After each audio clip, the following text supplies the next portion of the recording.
अस्सलाम वालेकुम, कैसे हैं सब लोग? होप सो बिल्कुल ठीक ठाक होंगे। अच्छा, फ़र्स्ट ऑफ़ ऑल मैं आपको बता दूं कि जो एपिसोड नंबर 1 था वो थोड़ा सा मतलब रिकॉर्ड नहीं हुआ, लास्ट पे पोर्शन जो है। और मेरे पास जो है वो कुछ मेरा कल प्रॉब्लम, टेक्निकल प्रॉब्लम आया था जूम पे, तो शायद इसी वजह से रिकॉर्ड नहीं हो पाया। और मेरे पास एक क्वेश्चन भी रेज़ हुआ था, पॉइंट ये रेज़ हुआ था कि सर देखें जो लाइट माइक्रोस्कोप है वो डिस्कवर किसने किया। और क्योंकि अभी मेरा जो प्रीवियस लेक्चर था उसमें मैंने आपको भी बात शुरू की थी और मैंने बात की थी ज़करियास जॉनसन के बारे में और कुछ माइक्रोस्कोप की डिस्कवरी के बारे में। तो जो आज हम उन तमाम चीज़ों को क्या कर लेते हैं, सबसे पहले ओके कर लेते हैं। तो बेटा आपका इसमें तो कोई है ही नहीं अमल दखल ना, मतलब आपको कैसे पता होगा कि हम लोग रिकॉर्ड हो रही है कि नहीं? नहीं। हाँ, पहला आपको मैसेज आता है ना जब हम रिकॉर्डिंग शुरू करते हैं, तब तो आपको पता चलेगा, लेकिन उसके बाद ऑफ का तो नहीं पता चलता ना। हाँ, आप में से किसी को पता है तो बताओ, सिंपल माइक्रोस्कोप, कंपाउंड माइक्रोस्कोप और ऑप्टिकल माइक्रोस्कोप क्या होता है। उसके बाद mononuclear microscope, by nuclear microscope and stereo microscope. ठीक है, मालूम है तो किसी को बताइए। अच्छा, अब इसके जो नोट्स हैं वो दो तरह से हैं। एक तो आपने हमारे साथ जो है वो बनाते जाना है, दूसरी ये होती है कि आप हमसे ऑब्टेन भी कर सकते हो। अभी तो कोई वेबसाइट यार मैंने टू बी ऑनेस्ट नहीं बनाई बेटा, जब बनाएंगे तो फिर डेफिनेटली तौर पर जो है वो आपको हम ज़रूर बताएंगे। आप लोग सर्च आउट करिएगा, वहाँ पर आपको नोट्स वगैरह सारे मिल जाएंगे। समझ में आ गया ना आपको? ओके, चलिए शुरू करते हैं। आज है हमारे पास जल्दी बोलो, हरियब season number 4 and episode number हमारे पास है बेटा जी सेकंड। और जो लाइव बच्चे देख रहे हो थोड़ा सा सब्र कर लो, मेरे को लास्ट वाला थोड़ा एक्सप्लेन करना है, फिर आज पे चलते हैं। लास्ट तक जो मैंने देखा था वो टेलीस्कोप और माइक्रोस्कोप की मैं थोड़ी सी बात कर रहा था, वहाँ पे मेरा जो वीडियो लेक्चर था वो कट गया। तो आपके साथ राब्ता जो है वो थोड़ा सा कट गया था हमारा। तो अब वहीं से शुरू करते हैं। तो बात कुछ चल रही थी मैग्निफिकेशन और रेजोल्यूशन के बारे में चल रही थी। तो मैं कह रहा था कि मैग्निफिकेशन क्या होता है, कि मैग्निफिकेशन का मतलब ये होता है कि कोई भी इमेज जो है वो कितना आप बड़ा कर सकते हो, वो उसकी क्या होती है, वो उसकी मैग्निफिकेशन है। क्या होती है वो? हमारी मैग्निफिकेशन होती है। और रेजोल्यूशन का मतलब क्या होता है? रेजोल्यूशन का मतलब ये होता है क्लैरिटी ऑफ इमेज। रेजोल्यूशन का मतलब क्या होता है? रेजोल्यूशन का मतलब होता है क्लैरिटी ऑफ इमेज होता है। ठीक है, अब मैं आपको कुछ और चीजें भी आपको इसके साथ बताता हूँ कि क्लैरिटी ऑफ इमेज किसको कहते हैं। आपने एक पिक ले लो मेरी, अभी जल्दी करो, हरिओम ले ली। अब इसको जूम करो, जूम करके इसको करते जाओ, हरिओम जल्दी जूम करो। जब इसको जूम करोगे तो आप देखोगे कि एक वक्त ऐसा आएगा जब मेरी पिक जो है वो ब्लर होना शुरू हो जाएगी, राइट? क्या रीजन है? रीजन ये है कि ये जितना उसको जूम कर सकता था उसने किया, ठीक है। और डेफिनेटली तौर पर उसके बाद जो है वो उसको मजीद नहीं कर सका। मतलब मैं सिंपल अल्फाज में कहूँ ना, देखो आपने पढ़ा है कि हर एक क्वांटिटी का यूनिट होता है, इसी तरह से जो स्क्रीन होती है उसका भी यूनिट है, और उसका यूनिट है पिक्सल। स्क्रीन का यूनिट क्या होता है? स्क्रीन का यूनिट होता है पिक्सल। तो हम कहते हैं ना कि फ्ला इमेज जो है उसकी क्वालिटी अच्छी है, उसके ज्यादा पिक्सल्स की है, उसको आप ज्यादा जूम कर सकते हैं, है ना? तो बॉयज को तो बेहतर पता है जूम करना, है ना? तो क्लैरिटी ऑफ इमेज, तो आपको ये चीज पता होनी चाहिए कि रेजोल्यूशन का मतलब ये होता है, एक तो ये डेफिनेशन होती है कि आप किसी भी इमेज को कितना बड़ा कर सकते हो, और वो होगी मैग्निफिकेशन। बड़ा करने के बाद आप उसको कितना साफ देख सकते हो, वो उसकी आ जाएगी रेजोल्यूशन।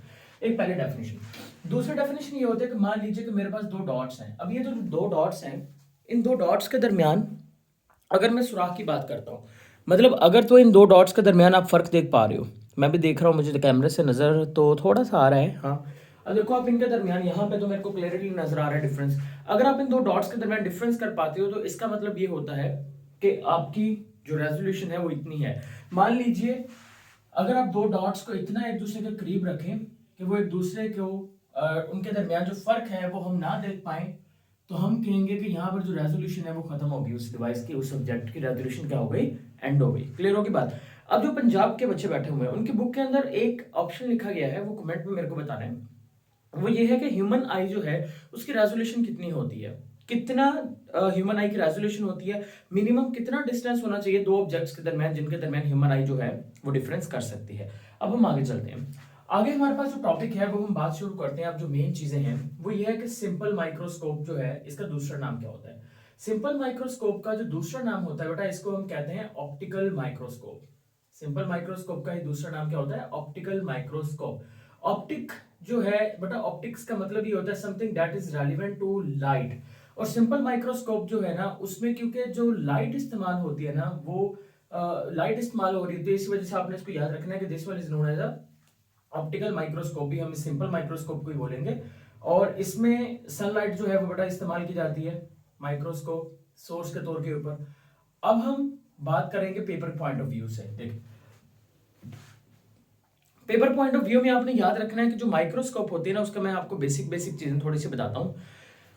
नंबर वन कि माइक्रोस्कोप अगर हम सिंपल की बात करें तो इसकी आपको मैग्निफिकेशन कितनी मिल सकती है।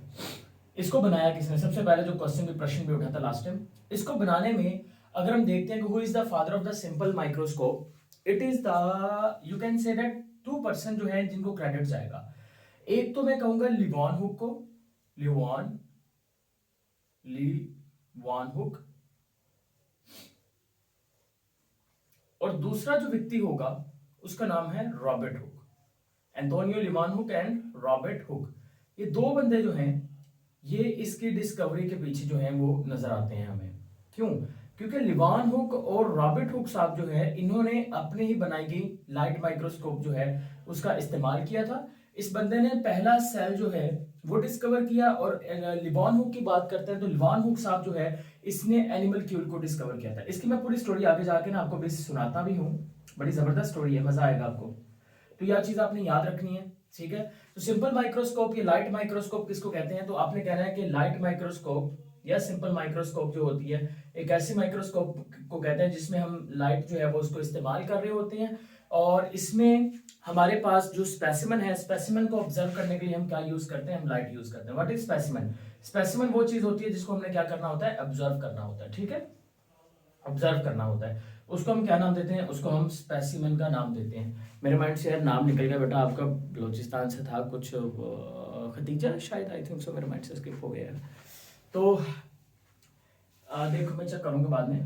तो दूसरे जो माइक्रोस्कोप है, अभी मैं उसकी डिस्कवरीज के बारे में बात कर रहा हूँ। दूसरी माइक्रोस्कोप जो है बेटा वो आपने याद रखने हैं कि वो अगर हम बात करते हैं ना ज़करिया जॉनसन की, कल जिसके बारे में बात हुई थी, तो ज़करिया जॉनसन साहब जो है इसने बेटा जी डिस्कवर की थी मोनो न्यूक्लियर या सिंगल लेंस जो कंपाउंड माइक्रोस्कोप है। ये भी आपने देख लेना है कि सिंगल लेंस कंपाउंड माइक्रोस्कोप जो है वो किस बंदे को इसका क्रेडिट जा रहा है, वो इस बंदे को क्रेडिट जा रहा होता है, ठीक है। पाकिस्तान के अंदर इसकी जो कीमत है वो ऑलमोस्ट यार आपको 20,000 के करीब करीब मिल जाएगी। हमारे पास आ जाएगा, हमारे पास भी हम आपको दिखाएंगे, बल्कि चलाना भी सिखाएंगे, डोंट वरी। ओके, अब हमारे पास में दो तरह की होती हैं। अभी मैंने बताया भी था कि मोनोन्यूक्लियर माइक्रोस्कोप, बेटा एक ऐसी माइक्रोस्कोप, मोनोक्यूलर माइक्रोस्कोप, एक ऐसी माइक्रोस्कोप जिसमें सिंगल लेंस यूज हो रहा होगा ना, उसको आप क्या नाम देंगे, उसको आप नाम देंगे मोनोक्यूलर माइक्रोस्कोप। और एक ऐसी माइक्रोस्कोप जिसमें डबल लेंस यूज हो रहा होगा, जिसमें डबल लेंस यूज हो रहा होगा,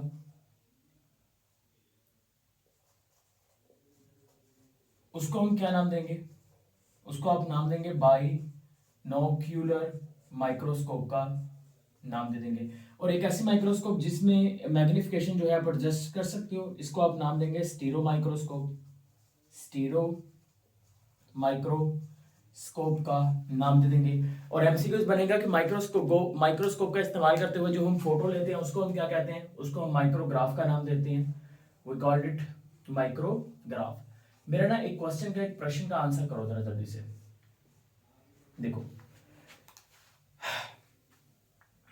ये आपके पास कुछ लिखा हुआ है, राइट। अब मैं इसको जो बोर्ड मार्कर के ऊपर लिखा है ना, मैं आपको करीब लेके आ रहा हूँ, सी देयर।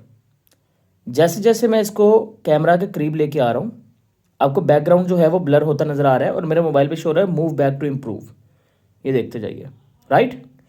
लेकिन अगर मैं बेटा लोग इसी चीज को यहां से देखता हूं, मेरे को साफ नजर आ रहा है, इसी को मैं अपनी आंख के करीब करता जा रहा हूं, आंख बंद कर दी मैंने, तो ये मेरे को यहाँ पे साफ नजर आ रहा है। देखो इतना डिस्टेंस है, यहाँ पे साफ नजर आ रहा है, यहाँ पे करीब करता जा रहा हूँ तो ये मेरे को नजर नहीं आ रहा, ब्लर हो रहा है। What is the reason behind it, मेरे को बताना है आपने, क्या रीजन है इसके पीछे का, कारण क्या है। समझ में आ गया? बहुत ही मासूमाना क्वेश्चन, इसका आंसर जरूर बताइएगा। अच्छा जी, अब होप सो यहाँ तक तो आपको बातें समझ में आई ना माइक्रोस्कोप के बारे में से। अभी हमने बात की है इस चीज़ के माइक्रोस्कोप, मैग्निफिकेशन, रेजोल्यूशन और कुछ इन चीज़ों के बारे में। अब हम आगे चलते हैं।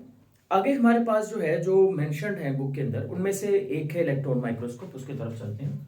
और फिर मैं ज़रा इसके साथ कंपैरिजन भी करूंगा आपको कि क्या कंपैरिजन होता है इसका। एक होता है ऑब्जेक्ट पीस, एक होता है इसमें आई पीस भी होता है। ऑब्जेक्ट पीस बेटा उस हिस्से को कहते हैं जहां पर आपने स्पेसिमेन रखा हुआ है ना, जो स्टेज होता है आपका माइक्रोस्कोप का, एक स्टेज होता है जहां पर स्पेसिमेन में आपने रखने हैं, उसके ऊपर जो लगा होता है that is object piece. Eyepiece जहां से आप आंखों से उसको काना करके होकर देख रहे होते हो, वो आपका आई पीस होता है। समझ में आ गई बात? ओके, इसके बारे में ज्यादा डिटेल में जाने की जरूरत है नहीं, क्योंकि हमारे पेपर में इसका कोई रोल इतना है नहीं इंपॉर्टेंट, तो इस वजह से सबसे पहले एमसीक्यूज ये बनेगा कि इलेक्ट्रॉन माइक्रोस्कोप की जो डिस्कवरी है वो किस चीज के साथ कनेक्टेड है। तो आपने याद रखना है कि इलेक्ट्रॉन माइक्रोस्कोप की जो डिस्कवरी है, it is connected with the virus, discovery of virus. ये डिस्कवरी ऑफ वायरस के साथ कनेक्टेड है। क्यों? क्योंकि जब तक ये इलेक्ट्रॉन माइक्रोस्कोप डिस्कवर नहीं हुआ था, तब तक बेटा जी वायरस के बारे में भी डिस्कवरी नहीं मिली थी। वायरस जो है वो 1935 के अंदर डब्ल्यू एम स्टैनले जो है वो फर्स्ट टाइम वायरस जो है इसको एनालाइज करते हैं, स्टडी करते हैं। और याद रखिएगा उन्हीं डेज के अंदर जो है वो एरनस्ट रुस्का साहब जो है वो इलेक्ट्रॉन माइक्रोस्कोप जो है उसका इस्तेमाल करते हैं। अब इलेक्ट्रॉन माइक्रोस्कोप को इलेक्ट्रॉन माइक्रोस्कोप क्यों कहते हैं भाईजान? क्योंकि इसमें हम जो यूज करते हैं वो होता है बीम ऑफ इलेक्ट्रॉन। अब अगर मैं आपसे एक सिंपल सा क्वेश्चन पूछता हूं, मुझे आपने आंसर करना है। देखो, जो बीम ऑफ इलेक्ट्रॉन, जो हमारे पास ये विजिबल लाइट है, जो हम यहाँ पे लाइट माइक्रोस्कोप में यूज कर रहे होते हैं या ऑप्टिकल माइक्रोस्कोप में यूज करते हैं, इसमें ये बीम ऑफ लाइट है, ये इसकी बेटा जी बीम ऑफ लाइट की क्या है जी? वेवलेंथ है। ये बीम ऑफ लाइट की क्या है? वेवलेंथ है। और ये वेवलेंथ बहुत बड़ी है, राइट ना? और मेरे पास जो इलेक्ट्रॉन होता है, इस इलेक्ट्रॉन की जो वेवलेंथ होती है बेटा वो बहुत ही, देखिए, छोटी है। अब मेरे पास एक स्पेसिमेन है, उस स्पेसिमेन का साइज जो है वो कुछ इतना है, फर्ज कर लेते हैं स्पेसिमेन का साइज है इतना। अब मुझे बताओ कि क्या जो लाइट है वो इस स्पेसिमेन को स्टडी कर सकेगी? नहीं। क्यों? क्योंकि स्पेसिमेन का साइज जो है वो छोटा है, और बीम ऑफ लाइट के दरमियान ये जो वेवलेंथ आ रही है, ये जो दरमियान में डिस्टेंस आ रहा है, ये बड़ा है, तो वो उसको एनालाइज नहीं कर सकेगी। लेकिन वहीं पे अगर ये जो स्पेसिमेन है, इस स्पेसिमेन को मैं यहाँ पे प्लेस करता हूं, तो ये जब आपके पास बीम ऑफ इलेक्ट्रॉन गुजरेगी, तो बीम ऑफ इलेक्ट्रॉन जो है उसकी जो वेवलेंथ है वो कम है। कम होने की वजह से वो स्पेसिमेन को इजीली क्या कर लेगी? एनालाइज कर लेगी। तो इसका मतलब ये हुआ कि जो मैं बात यहाँ पे कह रहा हूँ कि बीम ऑफ इलेक्ट्रॉन जो है उसकी वेवलेंथ कम होती है, इसका मतलब वो स्मॉल ऑब्जेक्ट्स को भी स्टडी करने के लिए क्या होता है? इस्तेमाल होता है। तो ये चीज आपने याद रखनी है कि इसकी जो हमारे पास रेजोल्यूशन होती है वो भी बहुत ज्यादा होती है, मैग्निफिकेशन भी बहुत ज्यादा होती है। इसकी मैग्निफिकेशन की बात करें तो कहते हैं जो 2.5 लाख टाइम्स जो है, गुना जो है, ये किसी भी ऑब्जेक्ट को बड़ा करके दिखा सकती है। और इसके अगर रेजोल्यूशन की बात करें तो कहते हैं इसकी रेजोल्यूशन होती है 0.2 nanometre. 1 nanometre is equal to 10 की पावर -9 मीटर। ठीक है, फिजिक्स में मैंने एक्सप्लेन किया हुआ है डिटेल में। ठीक है, तो फिजिक्स वाले लेक्चर्स भी हमारे साथ ज्वाइन करना चाहते हो तो आपको मैं बता दूं कि आपने इस नंबर के ऊपर रजिस्ट्रेशन करनी है। यहाँ पे मैं लिख देता हूँ 03027762 मतलब केमिस्ट्री, फिजिक्स या फिर इसके अलावा और सब्जेक्ट्स हैं, इन सब के लेक्चर्स का अगर आप असेस चाहते हो और मेरे ही चाहते हो, ठीक है, लेक्चर्स, तो डेफिनेटली तौर पर नंबर के ऊपर रजिस्ट्रेशन करिए और बहुत ही आसान वे के अंदर आप इसको क्या कर सकते हैं? असेस कर सकते हैं। नंबर सेकंड इज दैट अगर कोई बच्चा प्री नाइन्थ के स्टूडेंट्स रजिस्टर्ड है हमारे पास, अगर कोई बच्चा वैसे स्टडी करना चाहता है, मतलब स्कूल वगैरह से हट के, क्योंकि बहुत सारे सिंध से बच्चे ऐसे मेरे साथ कनेक्टेड हैं जो कि फर्स्ट टाइम में काम कर रहे होते हैं, फिर वो सेकंड टाइम के अंदर मतलब प्राइवेट पढ़ते हैं, तो जितने भी हैं यार, वो डेज आर गोन्स व्हेन आप स्कूल जाते हैं, कॉलेज जाते हैं, बड़ा मैस होता है। अभी घर में रहिए, ठीक है, पढ़िए अच्छे से, आराम सुकून से, अपना बाकी टाइम जो है उसको अच्छे समय में यूटिलाइज करिए। क्या वहाँ पे स्कूल में जाना, कॉलेज में जाना, वहाँ पे जाके दोस्तों से गपशप, ये वो टाइम वेस्ट है ना। तो आप लोग जो है वो इस ऑनलाइन प्लेटफॉर्म के ऊपर आइए, इसको लोगों तक फैलाएं, इसमें हमारी मदद करें। इसी में डिजिटल पाकिस्तान बनेगा। जब डिजिटल पाकिस्तान बनेगा तो सभी का फायदा होगा। समझ में आई बात? इसलिए मैं हमेशा कहता हूँ grow together, earn together and learn together, right? Okay, so यहाँ तक आपको इलेक्ट्रॉन माइक्रोस्कोप समझ में आ गई बात। ये चीजें आपने यहाँ पे इलेक्ट्रॉन माइक्रोस्कोप में याद रखना है। अब इसके दो टाइप्स हैं, number 1 is a time and number second is a Sam. अगर मैं टैम की बात करता हूं या सैम की बात करूं तो टैम का मतलब होता है ट्रांसमिशन इलेक्ट्रॉन माइक्रोस्कोप और सैम का मतलब होता है स्कैनिंग इलेक्ट्रॉन माइक्रोस्कोप। अब देखो, ट्रांसमिशन, इसका मतलब क्या हुआ? इसका मतलब ये हुआ कि ये मेरे पास है एक स्पेसिमेन पड़ा हुआ है, यहां से बीम ऑफ इलेक्ट्रॉन मैंने भेजी, ये बीम ऑफ इलेक्ट्रॉन गई, ये जाके इस स्पेसिमेन में से होके फिर ये वापस आ गई, मतलब उसमें से मुकम्मल तौर पर ट्रांसमिट हो गई, ठीक है, या ट्रांसमिट होने के बाद वो इस तरह से आगे की तरफ निकल गई। तो ये जो आपके पास होगा ना, जिसमें वो स्पेसिमेन में से गुजर गई, उसको आप क्या नाम देंगे, उसको आप नाम देंगे ट्रांसमिशन इलेक्ट्रॉन माइक्रोस्कोप के, ये उसमें से ट्रांसमिट हो गई। और स्कैनिंग इलेक्ट्रॉन माइक्रोस्कोप क्या होती है कि ये देखो, ये मेरे पास एक स्पेसिमेन यहाँ पे पड़ा हुआ है, ये बीम ऑफ इलेक्ट्रॉन आई, ये बीम ऑफ इलेक्ट्रॉन आई, आने के बाद ये टकराई, टकराने के बाद ये इसके सरफेस से ही वापस आ गई, टकरा के वापस आ गए।